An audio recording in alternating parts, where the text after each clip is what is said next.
अभी हम बात करेंगे पैर हाथ के जलन के बारे में। बहुत सारे पेशेंट हमारे पास ऐसे आते हैं जो शिकायत करते हैं कि हमारे पैर में जलन होता है, पैर के तलवे में झंझनाहट होता है, पैर के तलवे में सुई की तरह चुभता है। तो हम बात करेंगे कि आखिर ऐसा क्यों होता है और किसे होता है। तो इस वीडियो में पूरा डिटेल्स बात करेंगे, जैसे कि इसके कॉजेज़ के बारे में, इसके सिम्टम्स के बारे में और इसके ट्रीटमेंट के बारे में। हमारे ब्रेन में जो न्यूरॉन होता है वो वाहक का काम करता है। ब्रेन के अंदर जो न्यूरॉन होता है उसके अंदर किसी भी प्रकार से प्रॉब्लम होने लगता है, जैसे कि हाइपरटेंशन से ब्रेन के अंदर प्रेशर बढ़ने से न्यूरॉन्स जो है वो कमज़ोर पड़ने लग जाता है, या फिर डायबिटीज़ ज़्यादा बढ़ जाने से, ब्लड के अंदर शुगर की मात्रा ज़्यादा बढ़ जाने से न्यूरॉन जो है वो कमज़ोर पड़ जाता है, जिसके कारण वो झुंझुनाहट और सुई की तरह चुभना और तलवे में, पैर में, हाथ में जलन होने जैसा हो जाता है। न्यूरॉन पूरे मानव शरीर में सूचना ले जाने के लिए जिम्मेदार होता है। विद्युत और रासायनिक संकेतों का उपयोग करके जीवन के सभी आवश्यक कार्यों को समन्वित करने में मदद करता है। इस प्रकार हमारा जो न्यूरॉन है वो सही होना चाहिए। अब हम बात करेंगे इसके सिम्पटम्स के बारे में, यानी कि लक्षण के बारे में। अक्सर इसमें जो है पैर के तलवे में ही प्रॉब्लम देखने को मिलता है। इसमें पैर के तलवों में जलन महसूस होता है, पैरों में सुई की तरह चुभन भी महसूस होता है और कभी-कभी भी झनझनाहट सा महसूस होने लगता है। अब हम इसमें बात करेंगे इसके जो मुख्य 5 कारण होते हैं। पहला तो high blood pressure. High blood pressure में क्या होता है ना कि जो हमारे ब्रेन के अंदर ब्लड का जो सर्कुलेशन होता है वो उसमें ज़्यादा दबाव होता है। दबाव ज़्यादा हो जाने के कारण जो ब्रेन के अंदर न्यूरॉन्स होते हैं उसका क्षति होने लगता है। यही न्यूरॉन्स के क्षति होने के कारण पैर हाथ में जलन महसूस होने लगता है और झंझनाहट, सुई की तरह चुभना, ये सब इनके लक्षण होते हैं। दूसरा, हाई ब्लड शुगर। जब हमारे ब्लड में अनकंट्रोल्ड डायबिटीज़ होने लगता है, यानी कि शुगर की मात्रा ब्लड में ज़्यादा होने लगता है, जिसके कारण जो ब्लड ब्रेन में न्यूरॉन्स होता है उसका भी क्षति होने लगता है। इसलिए अक्सर डायबिटिक पेशेंट में इस तरीके का प्रॉब्लम देखने को मिलता है, जिसको डायबिटिक न्यूरोपैथी भी बोलते हैं।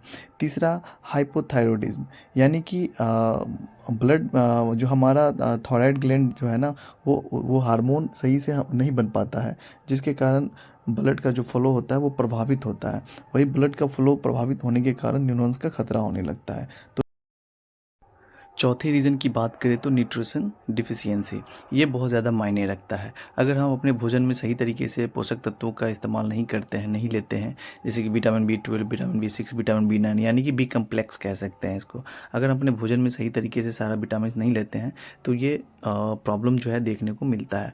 पाँचवा होता है स्वेलिंग इन वेन, यानी कि लीवर या फिर किडनी प्रॉब्लम के कारण या फिर एक्सेस मोटापा हो गया है, जिसके कारण वेन पे प्रेशर पड़ता है और वो जो वेन होता है वो दबने लगता है, जिसके कारण न्यूरॉन्स जो है न्यूरॉन्स में प्रॉब्लम क्रिएट होने लगता है। तो ये 5 मुख्य कारण होते हैं पैर के तलवे में झंझनाहट, जलन और सुई की तरह चुभने में।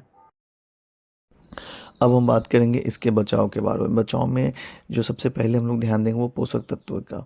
हम अपने भोजन में साग, सब्जी और हरा पत्तेदार सब्जियों का इस्तेमाल करेंगे और अपने डेली दिनचर्या में सेब, संतरा, नारंगी यानी कि फल के रूप में अनार और खासकर चुकंदर का इस्तेमाल करेंगे। ये इन सब चीज़ों में पोषक तत्व जो है भारी मात्रा में पाया जाता है, जिसके कारण हमारा न्यूरॉन्स और नर्व्स मजबूत रहता है।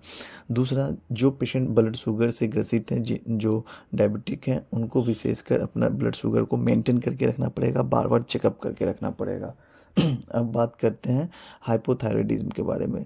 जिस पेशेंट का थायराइड ग्लैंड बढ़ता है, घटता है, उनको अपना थायराइड ग्लैंड हार्मोन्स को बैलेंस बना के रखना पड़ेगा और डॉक्टरों के संपर्क में रहना पड़ेगा या खुद से चेकअप करके रहना पड़ेगा। और दूसरा है हाई ब्लड प्रेशर। जो पेशेंट काफ़ी दिनों से ब्लड प्रेशर से ग्रसित हैं, वो अपना ब्लड प्रेशर को मेंटेन करके रखें। और ख़ासकर ये जो प्रॉब्लम होती है ना, मोटापे लोगों में भी होता है। जो लोग एक्सेस वेट जिनका है वो एक्सरसाइज करके अपना वेट कम करने की कोशिश करें। अब हम बात करेंगे इसके ट्रीटमेंट के बारे में। तो इसमें मेगा न्यूरॉन आता है एरिस्टो कंपनी का, जिसमें मेथाइलकोबालामिन यानी कि vitamin B 12, folic acid, alpha lipoic acid है। अगर जनरली स्टार्टिंग का पैर हाथ में जलन हो रहा है तो ये मेथाइलकोबालामिन यानी कि विटामिन बी 12 को पूरा करके हमारे न्यूरॉन को ठीक करता है और जो भी दर्द और जलन महसूस होता है वो समस्याएं ख़त्म हो जाती है। दूसरा है नॉटिप्टोमर पी। इसमें प्रीगाबालामीन जो है वो हमारे डैमेज नर्व को यानी कि डैमेज न्यूरॉन्स को ठीक करता है और जिसके कारण जलन महसूस जो होता रहता था, सुई की तरह चुभना या फिर झंझनाहट रहता था, उसको ये ख़त्म करता है। ये प्रॉब्लम खासकर डायबिटिक पेशेंट को होता है, तो ये जो मेडिसिन है वो डायबिटिक न्यूरोपैथी के लिए है। मिथाइलकोलामीन के साथ अगर हम नॉटिप्टोमर पी देते हैं तो और बेहतरीन रिजल्ट आता है। अगर हम एक ही मेडिसिन में बहुत सारे कंपोजिशंस का सिलेक्शन देखेंगे तो इसमें एक आता है मेगा न्यूरॉन पीजी के नाम से, जिसमें प्रीगाबालिन, मिथाइलकोलामीन, पायरिडॉक्सिन, फॉलिक एसिड, बेनोफिटामिन कैप्सूल आता है, जिसमें कि ऑलमोस्ट सारा चीज़ अवेलेबल है। आपको एक ही कैप्सूल में सारा एडवांटेज मिल जाएगा। इन सब के साथ साथ में जो है वो बी कॉम्प्लेक्स देना बिल्कुल नहीं भूलना चाहिए, जैसे कि बिकोलेन या फिर कोबाडेक्स, बिकोसुल। इन सब चीज़ों का कंपोजिशन बनाकर अगर हम किसी को देते हैं तो ये बेहतरीन काम करता है। जो लोग मेडिकल फील्ड से नहीं हैं वो कृपया किसी डॉक्टर से मिलकर ही इस मेडिसिन का इस्तेमाल करें। मेरा बस यही मोटिव था कि मैं आप लोगों को बस इसके बारे में जागरूक कर सकूं और कुछ बता सकूं ताकि आप इस चीज़ को बहुत बेहतरीन ढंग से समझ पाएँ।